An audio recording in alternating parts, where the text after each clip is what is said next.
Welcome to Fat Chicks on Top.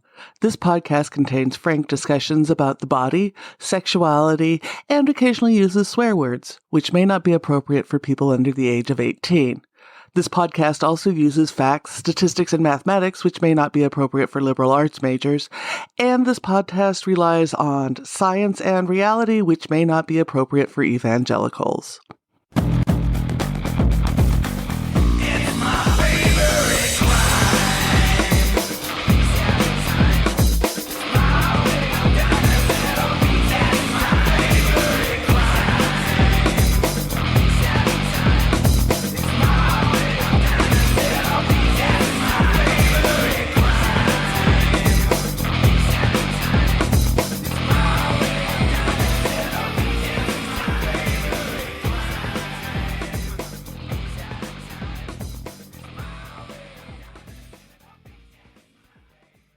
Welcome to Fat Chicks on Top. You are here with your host, Aunite Vice. It's great to be here and great to be back. We are at the start of Kink Month, which was started by the Stock Room. And I am kicking it off with a bang. I'm here with Janet Hardy, and she has been such a huge part of my own kink journey. Those of you who listen will probably have read The Ethical Slut. If you're of my generation, the topping book, the bottoming book. If you're of the newer generations, the new topping book, the new bottoming book. She's been a publisher, a teacher, an influencer, just brilliant. And I have her here today to talk about her new book that will be out by the time the show is out, Notes from an Aging Pervert, which I have to say I loved. Welcome to the show. Hi, good to be here. So, you've written so much about this, and your latest book is really reflections on aging and getting older. And it's so nice to see aging kinky people out there. Thank God it's nice. Well, we do that, unless we die, we pretty much get older. That's So, what was the thing that surprised you most about getting older that you weren't prepared for? It's a good question that I haven't really thought about.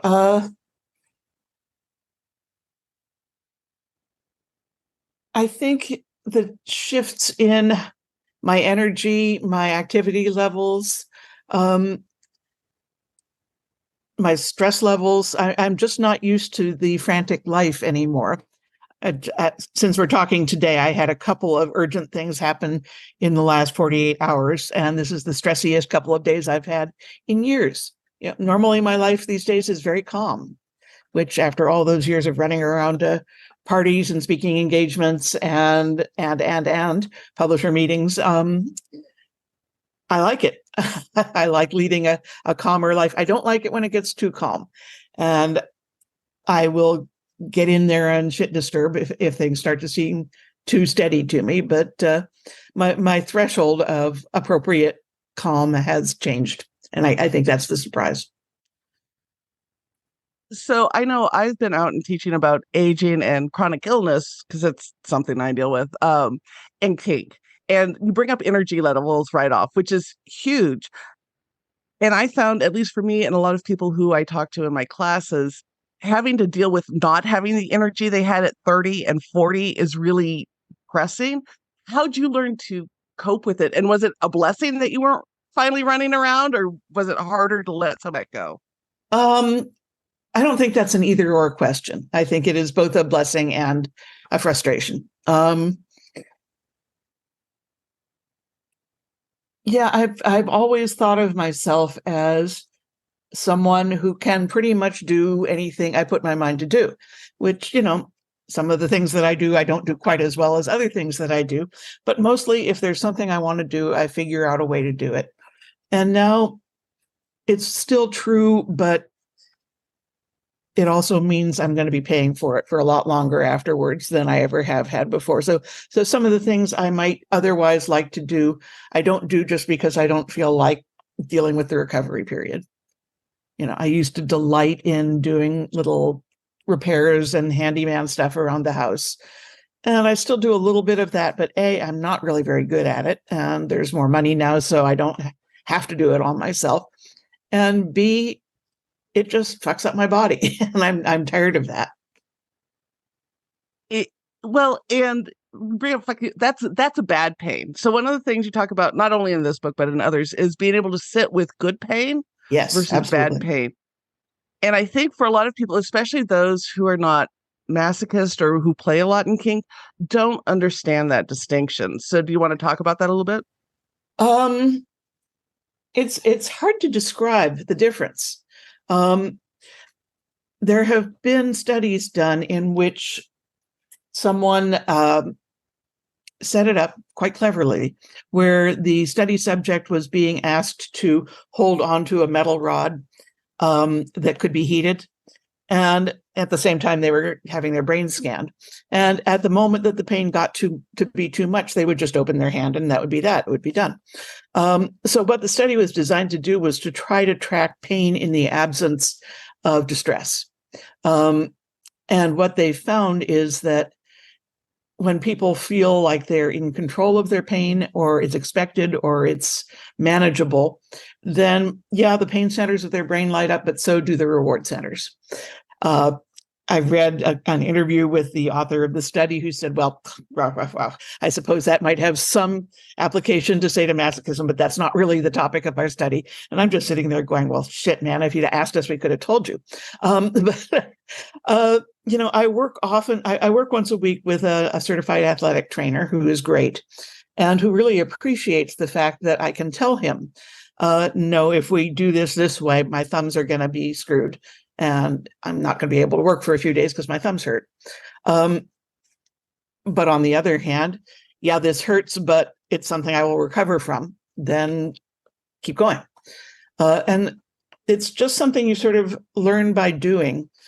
And knowing that you can stop it when it needs to stop helps you keep going, which is why one of the many reasons, but one good reason to have a safe word is that it gives the person receiving the sensation that sense that I can go farther with this because I know I can stop it if I have to. You mentioned your physical trainer. In the book, you also mention you have a masseuse who can really get in there. And I just came back from my masseuse. She's a submissive in the community. And it's one of the reasons I love going to her, because I can say yellow or red and she knows exactly what that means versus just groaning as she digs her elbows into me. Yep. I don't have that masseuse anymore. He retired during COVID because his wife didn't want him to get vaccinated.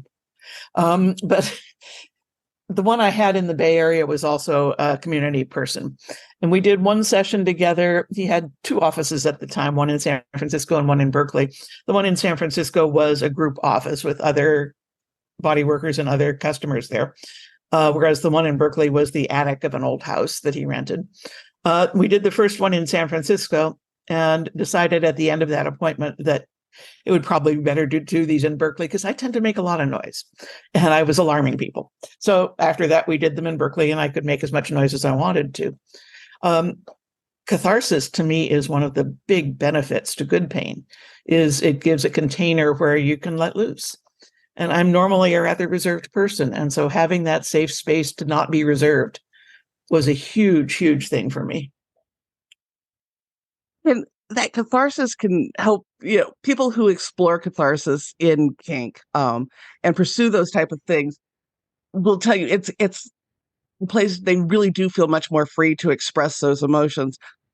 Were you able to take what you learned in the kink setting, that kind of catharsis, and apply it to other areas of your life? Because as you get older, and you talk about this in your new book, but most of us who lived through the first wave of AIDS experiencing when you lose friends, there is a grief Yeah. that can be hard to get out. Did you find any parallels for yourself?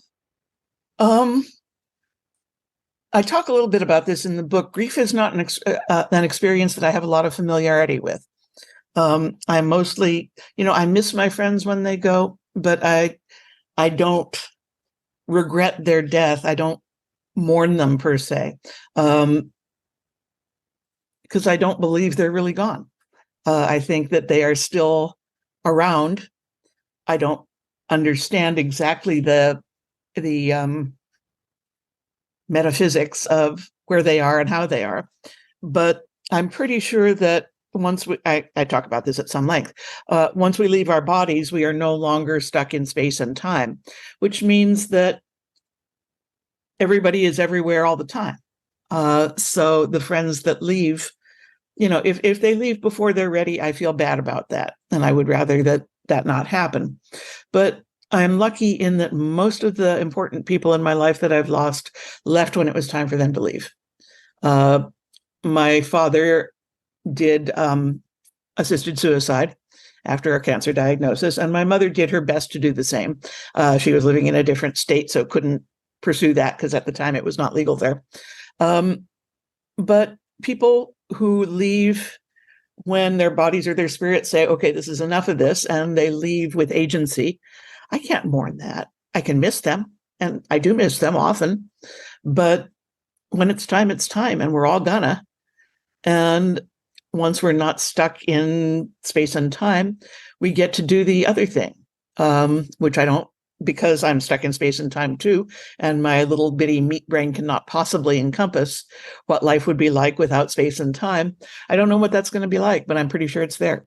And I think the place where my kink life intersects with my aging and dying life is that the ecstatic experiences I've had during my kink play and other forms of, let's say, graduate school sex, I think those were a glimpse. I think those were a millisecond glimpse about what that is going to be like. And having had that, I feel much calmer about the prospect of going back. In the book, I talk about thinking about my life in body as a vacation, and the body is like my resort wear. It's a nice pair of shorts. It's a sundress. It's comfortable. And when the vacation is over, I take it off and go back to whatever my real existence is. And you brought that up in the spaces in the book where you're talking about what you've experienced in terms of radical ecstasy. You referenced the book Radical Ecstasy, which you wrote, God, what, 20 years ago now? We just got word that we're going to be working on a new edition. So look for a new edition in a year or two. In exploring that, and in those moments where you were able to experience it, was that the point where you began to understand that might be a glimpse into what's the next chapter for us, or was it only as you got older? No, well, of course. No, I think it was something that became clear to me at the time. Well, I think it became clear to me when I had the major Kundalini event that I describe at some length in the book, which would have been, when we were working on Radical Ecstasy, which would have made it, late 80s. So yeah, it's been a while, 15 years, I guess, at least. So yeah, that at the time that I had that happen, and I can describe that for your listeners if you want, but at that time, I was feeling very broken by it. I didn't feel that I had been well taken care of at the time, and I still don't think I was well taken care of at the time. And I could not see any upside to that experience. But as I lived with it, and in particular started applying it to my life, I started seeing the ways in which it had changed me for the better. Of course, it also led to my sort of resigning from the sexual part of my life, which I have mixed feelings about as well, but it seems to be okay so far. That was one of the things that surprised me, right? In kink, we focus so much on sex and sexuality, and you talk about how it's just that aspect of your life is kind of petered out in some ways, so to speak. Yes. So to speak. Yes. I sort of feel like I took the train all the way to the last station, and that was the end of the journey. And I could be wrong. There could be a crosstown bus on its way to take me somewhere else. But as I sit here right now, I feel like that journey was amazing in more ways than I can possibly speak about. And it's done. And I'm okay with that. And you talk about your current marriage and stuff and new forms of intimacy. So for a lot of folks, especially for, we have a huge number of listeners under 40, the idea of having no sex in a marriage is horrible, right? I was in a lesbian relationship that had bed death. There's a lot of us who've experienced it. Yeah, Um, it's not unique to lesbians, by the way. I think bed death is no, pretty close to inevitable in a long-term relationship. I think sex can continue, but you're never going to hit those highs that you did when you were young and infatuated with each other, or old and infatuated with each other. you talk about other types of intimacy. And so where are you finding as you age, how are you making those kind of deep, intimate connections with partners? Because it doesn't sound like that's gone. No, it isn't. And Edward and I mesh in a lot of very profound ways that don't track necessarily to most people's idea of intimacy. Um, there's a meme I saw on Facebook that it was something about marriage being having your weird best friend for a sleepover that never ends. And that is kind of exactly what it feels like. We mesh domestically, we mesh on our values, which is not to say we never disagree. Of course, we disagree, but we're coming from a very similar mindset. We're at similar places in our lives. He's older and less able than I am, which is good, because if I were in the same kind of shape he is, we would be in trouble. But it's just easy. I have been in my first marriage was also essentially a companionate marriage. We did have sex, but it wasn't great sex. And once I came out into BDSM, or SM as we called it at the time, and he tried to follow me there and couldn't, and we ended the marriage, we got to be, I think what he and I were always meant to be was friends. And once we quit trying to be spouses, we got to be friends again. And we raised our kids, with joint physical and legal custody, because we're great co-parents. And he continues to be a good friend. And so that kind of relationship for me is a better fit. The one I had in between my first husband and Edward was a much more passionate and chemistry-laden relationship that was outside of the dungeon or the bedroom, kind of a disaster. And of the two, I know which one I pick. And you can tell because I went back to that one. If I want steaming hot sex, then I can go somewhere else for that. There's lots of people around here who can provide that, but that's not what I want in my day-to-day life. And I really understand that. And I think that's one of the appeals of polyamory and ethical non-monogamy is, for a lot of folks, really that day-to-day is much more of a friendship and a deep connection, but the Yes. sex is not necessarily great. So you have written the canonical text for ethical non-monogamy, the Ethical Slut, right? Mm-hmm. Fits as the tome. I remember when it came out and reading it and going, oh my God, like I got that and Tristan Taormino's Opening Up, and those are like it. And I know there's other ones that have come into fad, but you're kind of at the tome. Those are kind of yeah. Yeah. Did you expect the discussion about non-monogamy to explode like it has? Nope. We thought we were writing another weird little niche book for our weird little niche readers. Nobody was more startled than we were when it took off. Greenery Press, which I started and ran for from 1992 until 2015, started out as a BDSM press.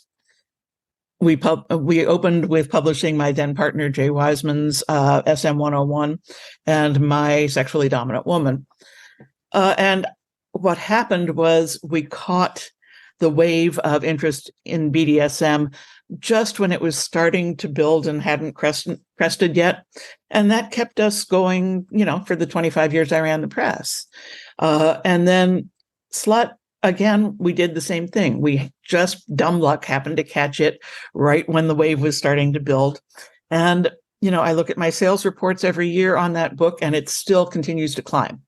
25 years later, it's getting more and more readers every quarter, which is, almost unheard of.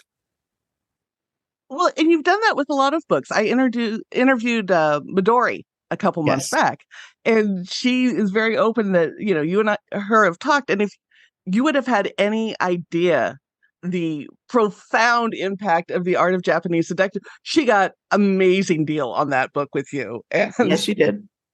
Yeah, at the time, I had real concerns about whether the book would have legs or not. I thought, there's, enough people in the country who are interested in this that I can pay for a good sized press run, which you have to do if you're doing color. You have to send it overseas, and that means a large press run. But I really was not sure it was going to sell after that. And boy, it's still selling. So yeah, some of those, the greenery just happened to catch the wave. And I would like to pretend it's because of my brilliance as an acquisitions editor. It is not because of my brilliance as an acquisitions editor. I am a good acquisitions editor, but I cannot read the future any more than anybody else can. I just happen to follow my own interests that led into other people's interests as well. that was what I was going to ask, because a lot of folks I've talked to have credited you with really being able to read the tea leaves and figure out where all of this is going. Do, do you think that's possible at this point, or? I would say my instincts are better than most people's, but boy, I could give you a list of the books I thought were going to sell a zillion copies that died on the shelf. So, my track record was decent when all was said and done, but that did not mean that I didn't misread the market dozens of times. Now, I mean, compared to when I was initially exploring kink in like the late 80s, early 90s, like you had to go to When the I gay came into, bookstores and go into the back sections to find any of yes, this stuff, right? and bringing it to And the even with register in the middle of a pile of vanilla books so that the clerk wouldn't notice what you were buying, like any clerk ever fails to notice what you're buying. Well, and even when Art of Japanese Seduction came out, I was in New York at the time, and I can remember still like waiting for that to hit the shelves and just going, Yes. which bookstores are going to have it and everything. Now there's such a plethora of Yes. information. How do you read the current market on there? Because with self-publishing, we no longer have gatekeepers if we don't want them. I mean, you can Yep. still do the traditional publishing route, but a lot of people are putting information out there. So from what you're seeing out there on the market, what's your general take on books on BDSM, right? My take on it from what I've seen, I don't see the greenery sales reports anymore since I retired from running greenery. But at the time that I did retire, which was when I turned, so 3 or 4 years ago now, BDSM was on a downswing at that time, and I think it still is. I think we maxed it out during the 50 Shades era, which was such a gift from the gods for a kink publisher. I mean, sales on every kink related book went up like 50%, including the female domination ones and the ones that were not directly relevant. They all just went off the charts. And it's never going to be like that again. I think we sort of reached all the people that had any interest in kink at that time. And now we're back into a holding pattern. And then COVID, of course, took a chunk out of it too, in that a lot of the places where people went to learn about kink or to meet other kinky people were not functioning at that time. And they haven't quite reached their previous levels again yet.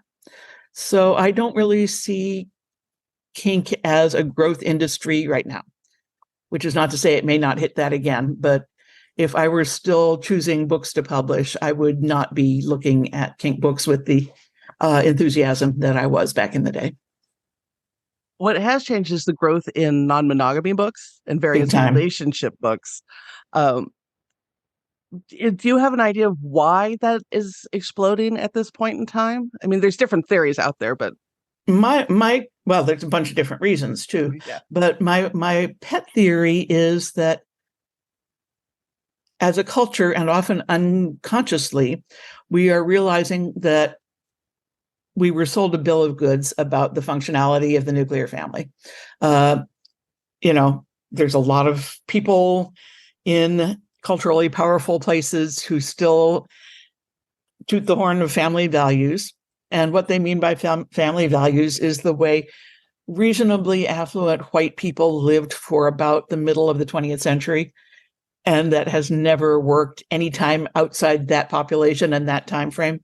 Um, you know, I remember when my mom was alive, I mentioned this theory to her once, and she sort of bridled and said, "Well, it worked okay in my family growing up." And I said, "Mom, you had servants."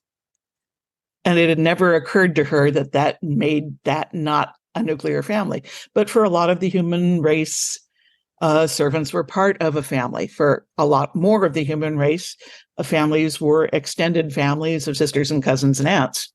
Um, two adults trying to earn money and raise children and maintain a household, it can't be done without outside help. It is an impossible goal that we have allowed the culture to set for us. And then we are encouraged to beat ourselves up when it fails. It's obviously our fault because this is easy to do. It is not easy to do. It's impossible to do. And so whether or not we recognize that that's one of the things that's driving us, I think that's a big one of the things that's driving us. And what I care about most in poly is not the sex. I mean, so you get to have lots of sex with lots of people, big fucking deal. It's you know how to make yourself come. You can do that. But what does matter is having this extended circle of people who care about you and who will pick up the slack when you can't and who will take care of you when you're sad or broken. I tell people a lot about my co-author, Dossie, who has had now a couple of major surgeries to her spine. I mean, major, the kind where you're out of it for months. And during the time that she's been recovering from those surgeries, she was never alone unless she asked to be. There was a circle of friends and lovers and kids and lovers' friends and lovers' kids and friends that were all there to make sure that she didn't need something that she couldn't have. And that's the way it's supposed to work. That's the way during my first marriage, I was fortunate enough to be part of an extended family that all lived within, say, a half-hour drive. And it was wonderful. I don't think I had to hire an outside babysitter 10 times during the years that my kids were growing up, because there was usually somebody in the family who would be happy to take them for an evening. So Frank and I could go to movies or whatnot. And we could vacation together and so on. I remember the family owned and still owns a beach house in Santa Cruz, California. And I remember going there with my kids and my husband and the rest of the family.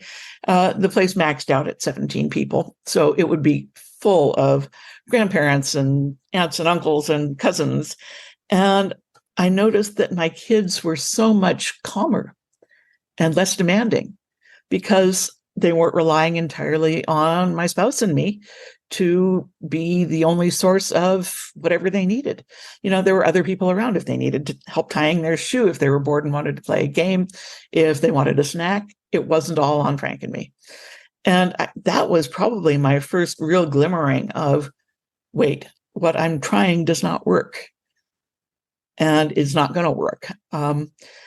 As we speak, there is concrete being poured in my older son and his wife's backyard for an ADU for my younger son, because they too have reached the conclusion that their nuclear family is not highly functional and that having a third person there to help raise his nephew and be the best cook in the house because he's a good cook and do some of the other stuff that needs doing in a household. So he'll be moving down there within a couple of months. And right now he lives about half a mile from here and I'm going to miss the fuck out of him. But it's so much better for all concerned for him to be down there than it is for him to be up here. Having your mom as your best friend is probably not a great way to go into your midlife, which is where he's at right now. And my partner and I live with my mother. And so I totally understand. It works. 3 adults doing anything works so much better. Yes, exactly. Other things that have changed as you've been out and writing about all of this is you now identify as genderqueer and bisexual. And in the 90s, bisexuals were like this tiny smidgen of the LGBT community. Like I remember going to meetings in San Francisco to discuss if we could add the B to the L and the G, right? Of course. um, how is between that and like we've gone from being butch and stone butch and femme and all, now we have gender nonconforming and gender queer and all of that. Um, what's your take on the explosion of all of this new lingo that people are using? Um, my sense of it is that it reminds me actually a lot of the late 60s, early 70s in terms of the culture just exploding into a new set of values. And I think what will happen as it did then, the book The Women's Room, which I think is otherwise kind of forgotten, but it was a second wave feminist novel. And toward the end, it uses the metaphor of a balloon and the balloon bursting so that there isn't the pressure behind it anymore, but its molecules have gone everywhere. And I kind of think, I think we are chiseling away at rigid gender roles and at the harm they do. I think in many cases we're being a little over enthusiastic about it, but we don't know now which ones are going to turn out to be something that sticks around and which ones are going to be something that just doesn't work for real. Which, that's fine. That's how it happens, is we start by exploring the extremes, and as we go, we start pulling back or discarding ideas that didn't work. But at the end, the center has shifted. And I may be around to see some of that, but I think it's going to be unfolding for a generation at least. All these kids that are growing up experimenting with gender nonconformity or transitioning, those are not going to be the same people as parents, as contributors to the culture that we have now. They're just going to be coming into it with a very different outlook, which is all to the good. I think a culture that is as regimented as we are about gender is both damaged and damaging in a lot of ways. So I will be very curious and happy to see the world that is coming. One of the most identifiable parts in your new book is talking about having your breast removed. Because you're like, Yes. if I get one cancer cell, you're out of here. Right. Yep.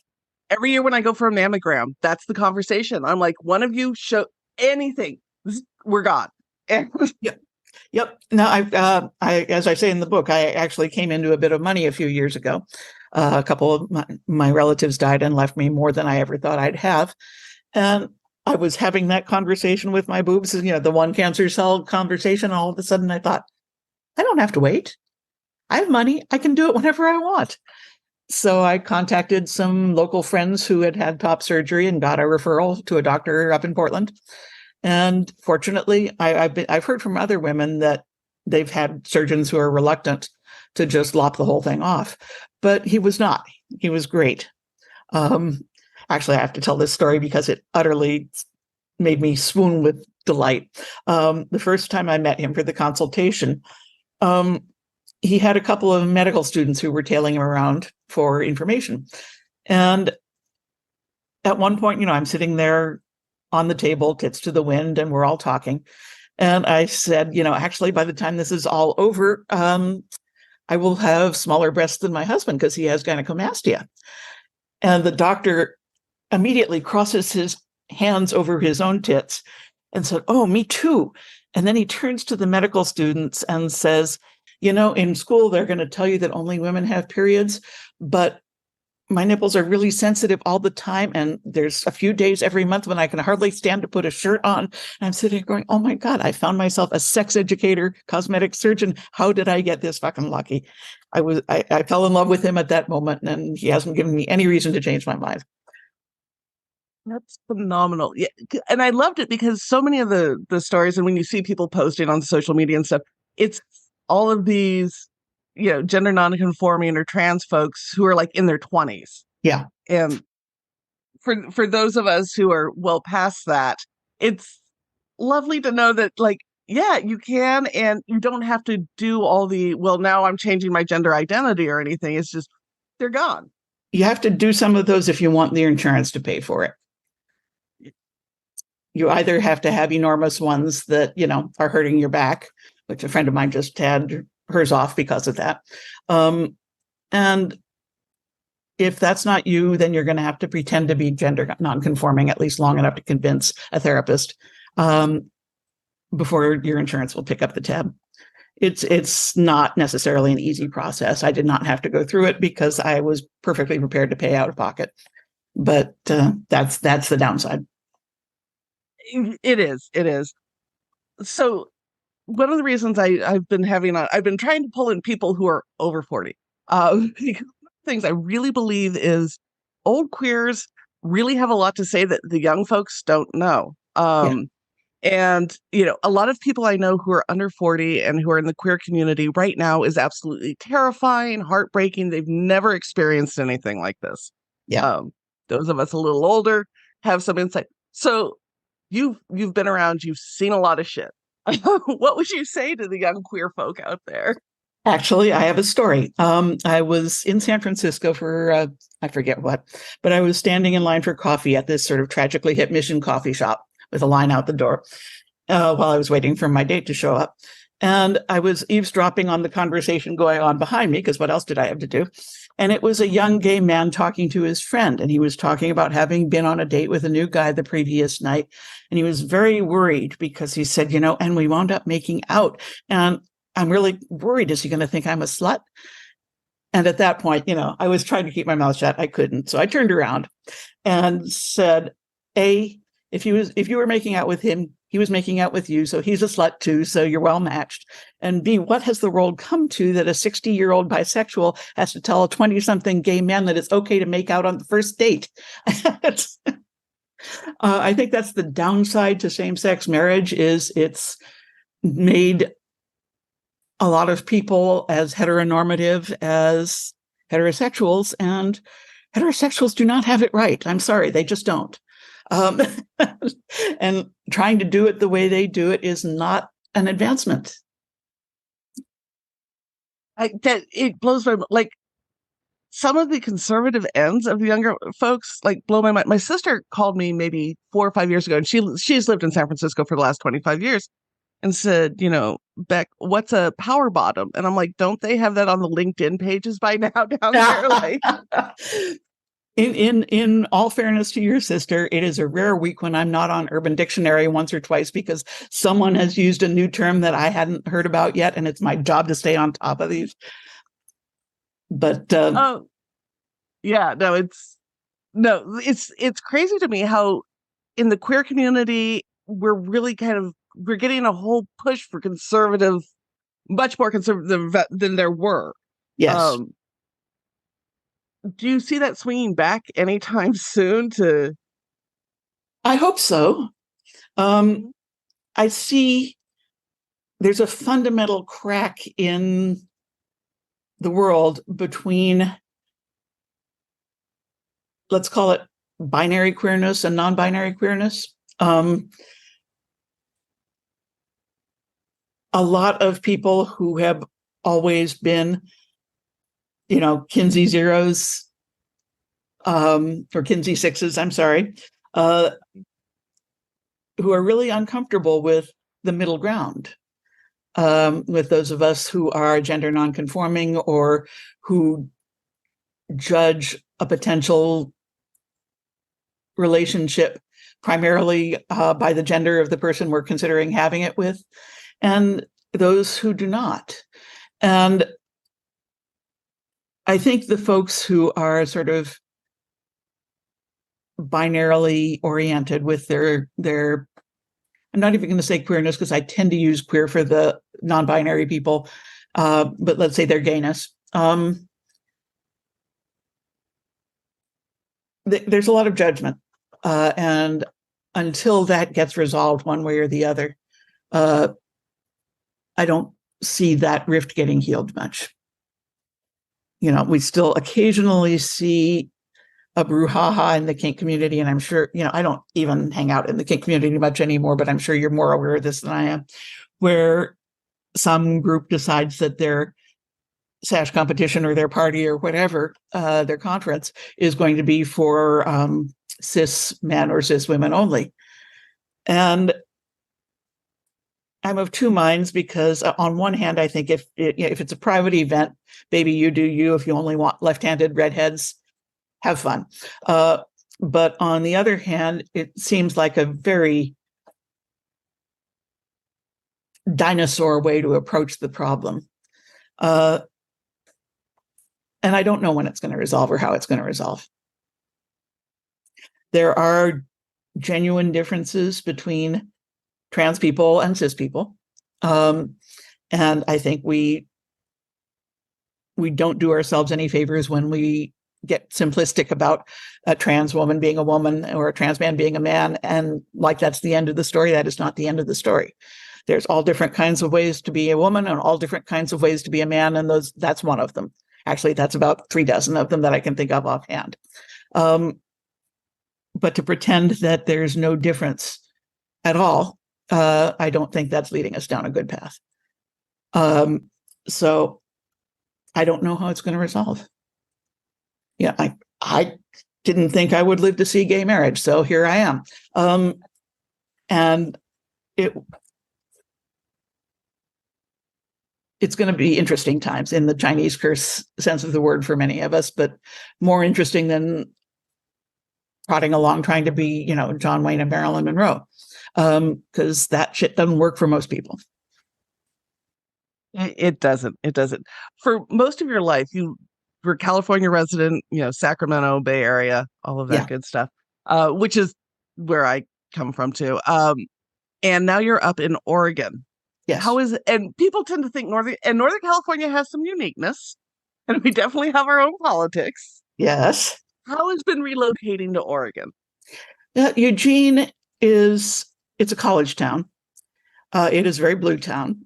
Depending on what neighborhood you're in, but even the bluest of the neighborhoods are still pretty blue compared to, the eastern part of the state, or, what I'm trying to say. There's the cities in Oregon all vote blue. And there are a fair number of other places that do as well in Oregon. But in some ways, it's more visible here because it's a smaller pool of people. So there's a very busy and active gender studies department at the university. A couple of my friends run Transponder, which is the local trans support community. And so the trans people here tend to be on a whole more visible than in San Francisco because they're swimming in a smaller pool. It does not mean everybody likes it. My spouse, Edward, was one of the volunteers at Eugene Pride, which was just a few weeks ago. We have our Pride in August for reasons lost in the dim mists of history. And there were the usual asshole, Proud Boy type picketers there, protesters. But the word had gone out ahead of time. As soon as the organization found that these people were planning to be there, word went out to everybody who was going to be volunteering there, do not engage with these people. And so the way it played out is that somebody was around every single protester, any place they went, carrying a big sign saying, "Do not engage." And by lunchtime, early afternoon, they had gotten bored and frustrated and they went home. So I've never seen that situation handled better than that. It was perfect. And so, it's not like we are clueless. We are not clueless. But there's a weird reluctance, and I've heard this from any number of people who live and work or volunteer in Eugene. My spouse, Edward, was actually co-chair of San Francisco Pride for several years. But when he goes to Pride meetings here and says, "Well, we tried this in San Francisco and it worked," the attitude is nearly always, "Well, yes, but this is Eugene. Eugene is different. It's not that fucking different. What works, works." But there's a real sort of isolationist quality to Eugene, and also a very strong libertarian bent everywhere in Oregon. So I wouldn't say it's necessarily bluer or more liberal in its values than Northern California, but I will say that it is differently blue. One of the things that doesn't get talked about so much in both the kink world and in the queer world is ageism, right? Yes. And for a lot of folks who do dabble in any sort of body liberation stuff, we know there's ageism as women grow older, you kind of disappear and become less sexual and all of that. What has been your experience in those communities, specifically in kink and queer communities? Because we handle elders differently sometimes. We do. In the gay male community, there is a lot of appreciation for older guys. In the gay male leather community, that's not necessarily the case in other sectors of gay maleness, but in my home communities, the leather communities, a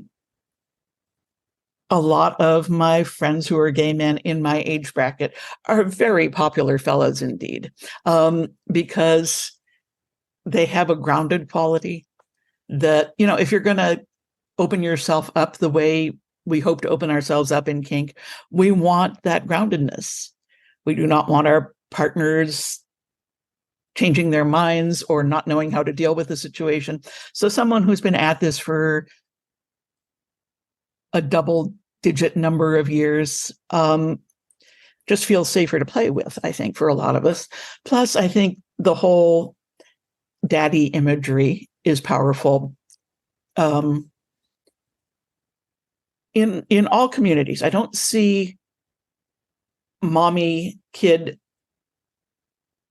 acted out much in hetero land, but there is some. There's a ton of daddy girl stuff in hetero land, and daddies of whatever gender are popular in both lesbian and gay male communities. So I don't see ageism as the problem within kink that I do outside it. One thing I talk about a bit in the book is that being the age I am and looking the way I do, I don't get a lot of come-ons from straight guys anymore. And I'm pretty much okay with that. I love a good cruise as well as the next girl. There's a cab driver here in town that flirts with me every time he picks me up, and I like that. It's nice to know that the juices are still flowing. But straight men, a lot of straight men, the majority of straight men, they have not done the work to distance themselves from the power dynamics that happen in male-female interactions, and I'm not interested in helping them with that.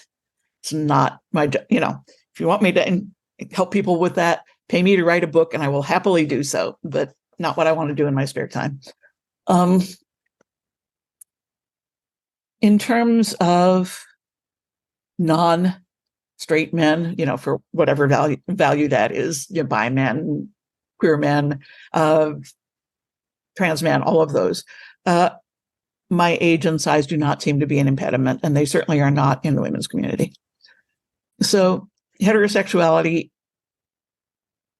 has made some mistakes in terms of how it regards aging people. It's interesting you bring up, daddy little girl play and, all of that. It's one of those things that has stuck with me, and I had to read this 25 years ago, is when Patrick Khalifa was running for IMSL as a leather dyke. One of the questions he got from the panel was, if you were to add a hanky to the hanky code, what would it be? And his answer was pink with baby ducks for mommy fetish. I know he was looking at doing an anthology on the topic back in the day, but I don't think it ever came into reality. Yeah, he was doing it for daddy, but the mommy stuff isn't so much in there. But yeah, I'll have a link to readers because it's a really interesting approach to that whole dynamic. Because again, even in kink, we don't see much mommy fetish. We see like the stern disciplinarian. Yes, lots of that, and it often has a mommy tone to it. But yeah. I would be willing to do a scene as Auntie Janet or as another female relative, because I've been a real world mom. I don't think being mommy would work for me. It would feel a little creepy. But beyond that, yeah, it's just not a thing that comes up much. Although I think certain prodoms do quite well offering that as an option. It's not a group that has much representation visibly in the kink communities. Even for our listeners, if you caught the Mistress Shari interview, when I was interviewing her, one of the things she'll do is she was talking about is doing scenes where she would discipline somebody with, "I'm not angry, I'm just disappointed in you." Oh, And nice. all of us who grew up in real waspy culture, like, that cuts to the core. Like, that is Bingo, way more. yeah. It's fantastic. In the book, you have some of the things you want on your bucket list, right? Yes. And you have a lovely list, and I'm sure for a few of them you will get volunteers. Do you have any plans to check any of those off soon? There are a few that I think, one of them was learning to paint portraits in oils. And when I find the right class, I'll practice that. And, I haven't used oils in years because they're such a mess, but it would be nice to know how to do. I would like to go to Africa. I would like to go to Asia. And those are still certainly within my abilities to do, not in Edward's abilities to do. So I would have to travel with a friend or alone. But I've been doing that for years. I don't mind. One of the things I mention is finding out whether the one time I ever had intercourse with an uncircumcised man with no condom, and I came during vanilla sex for the first time in my life. I'm really curious to know if that's a fluke, but I have not had penetrative sex in over a decade, well over a decade. And as those of you in my age bracket know, shit tends to close up after a while. The vaginal walls thin and lose that elasticity. So I would have to be working for a few months in advance with estrogen cream and dilators and all of that. And it's just not likely to ever come up, although I still wouldn't give it a flat no if it did. I forget what else was on the list. I won't get to have a giant dog because A, we're getting set to move to an apartment in a senior community, and giant dogs take up a lot of space. And B, if you get yanked off your feet by a giant dog when you're 30, you scrape your knee. If it happens when you're 70, you break your hip, and that's a different story. So probably no giant dog. I'm trying to think what else I put on that list. The Aurora Borealis. Yes, I would love to see the Aurora Borealis. And it's not that far from here. It wouldn't be too difficult to road trip up to Canada next time it's being brilliant and go. The problem here in Eugene is not that it never comes here. It does very occasionally, but there's too much ambient light to see it. And so we would have to drive way out in the country to see it. And we haven't done that. But yes, I would love to see the Aurora Borealis. If I had my druthers, I would spend the rest of my life skipping from one MFA program to another, because the 2 years in my MFA program at St. Mary's was more damn fun. I mean, I thought for a long time I was going to be paying off my student loans from the old folks' home. But again, when I inherited money, I was able to take care of that.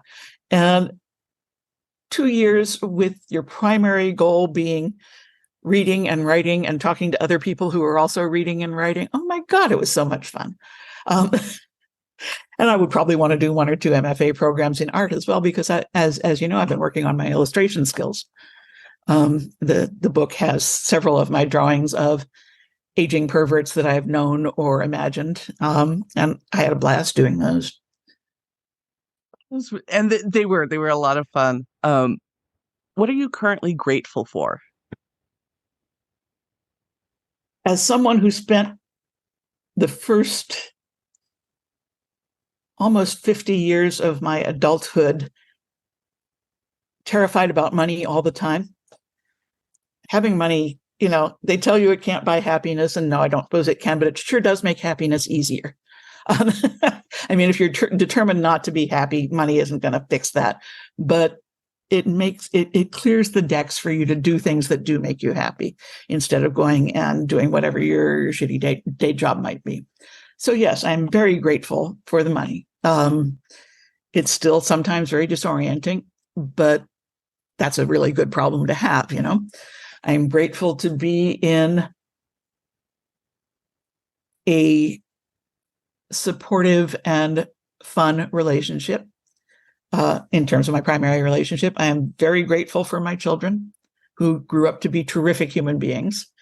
And now I have a grandson who, too soon to tell, but I kind of think he's going to grow up to be a terrific human being too.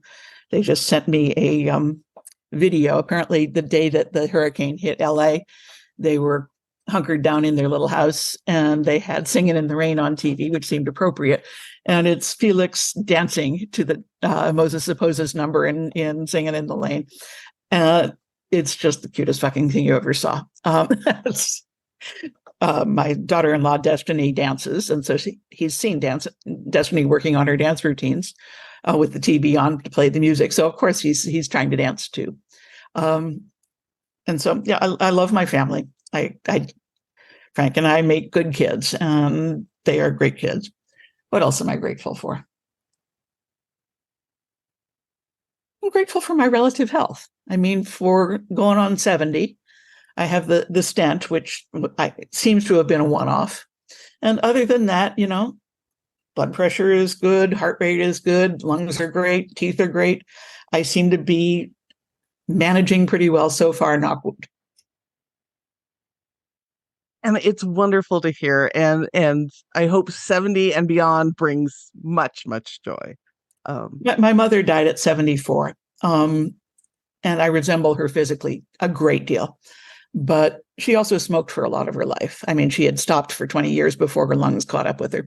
But I'm told, our doctor at the time told me that there's actually a particular genetic marker for people for whom smoking is not going to get cleared out of their lungs as fast or as efficiently. And so I'm assuming that I probably carry that. And I'm really glad that I never got seriously into the habit of smoking. So I think there's every reason to believe that I will outlive her unless something disastrous happens. Because 74, that's a little sooner than I want to go. Yeah. The closer I get to it, the younger it feels. I'm to the point now where if I were to go to the doctor next week and find out that I had something terminal, I have no big regrets. You know, I would be bummed that I'm going to miss this or that event coming up. And I would be bummed for the people who are going to miss me. But I don't feel like I have any, you know, there's all those bucket list things, but none of them are crucial to my happiness. You know, I don't think that I've missed many of the things that I would otherwise have missed if I hadn't done my life the way I did. You know, I took the sex train all the way to the end. I raised kids. I ran a company. I wrote all these books. It's been a good run. Which does not mean that if the time comes that I'm terminal and know it, that I won't scream and fuss, because I think we're hardwired for that. But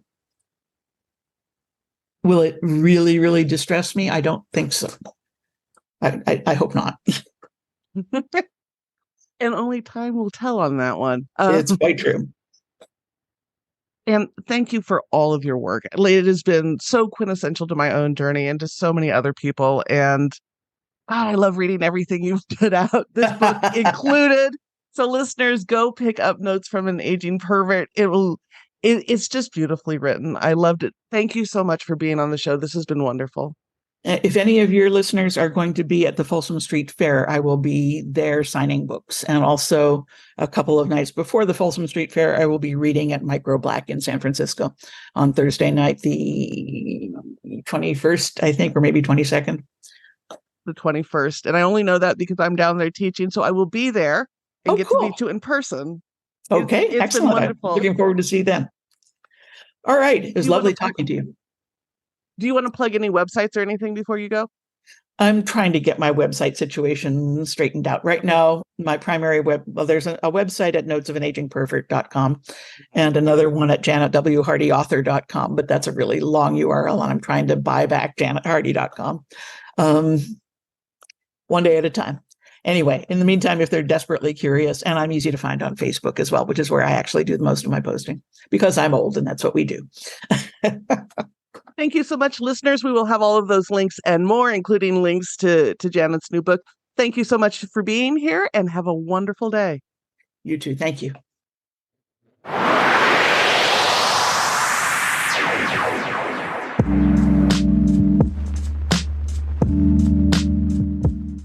And now, a moment of gratitude.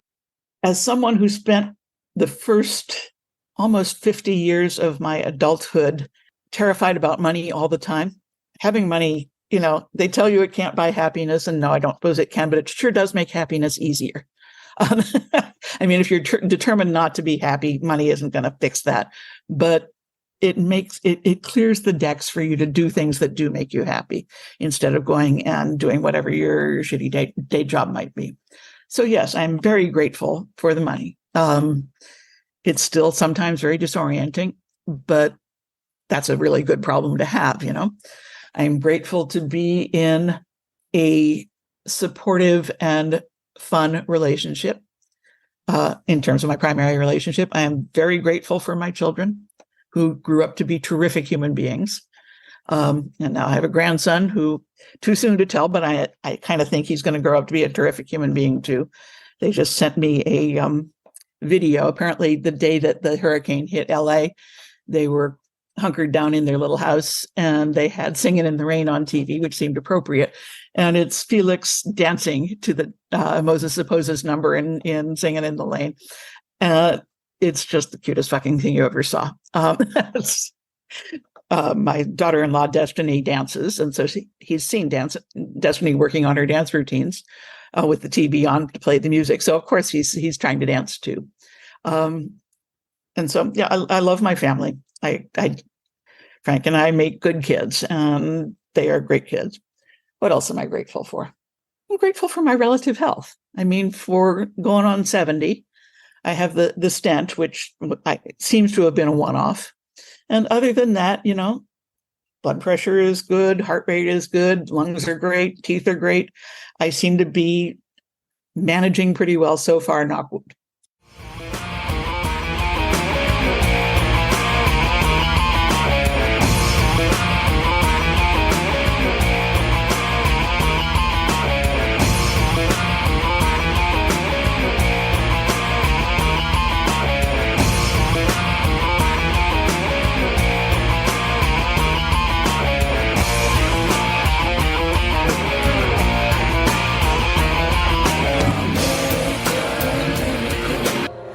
Texas of the world. Thank you for listening to this episode of Fat Chicks on Top. Please like, subscribe, and review our podcast on whatever platform you listen to it on. If we like your review, we may even read it online. This has been an Aunite Vice production. Producer and host, Rebecca Blanton. Audio production by Sharon Smith. Music by David Manga. And more music by Sharon Smith. For more information about Fat Chicks on Top, please visit our website for all things Fat Chicks at fatchicksontop.com.